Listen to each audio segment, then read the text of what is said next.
तेज आंचलिक पाणीपाग विज्ञान केन्द्र पक्षर बड़ खबर सामना को आसी। आगामी 2 ରୁ 3 घंटा प्रबल वर्षा नहीं 7 जिला को रेड वार्निंग जारी। तेबे सूचना अनुसार ता पूर्व वीडियो को गोटे लाइक करंतु, सब्सक्राइब करी बेल आइकन को प्रेस करंतु, जहाँ फल जेकोसी नुआ नुआ अपडेट आपण माने हम चैनल माध्यम सर्वप्रथम पाई परिबे। डेरी न करी चलंतु खबर पर नजर पकाइबा। आज राज्यर 11टी जिले में कालबैशाखी वर्षा संभावना रही भुवनेश्वर स्थित आंचलिक पाणीपाग केन्द्र पक्षर प्रकाश कराଯାଇଛି।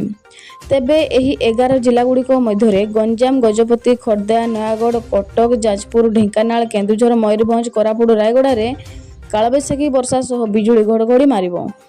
एसबु जिला को कुआपथर माड़ सह कालबैशाखी वर्षा होई पारे। यह सह घंटा को 60 ରୁ 70 किलोमीटर बेगरे पवन बहिबा नहीं सूचना रही। कालबैशाखी वर्षा नहीं सतर्क कला पाणीपाग विभाग। एही भली पाणीपागर अपडेट पाए चैनल को सब्सक्राइब करंतु।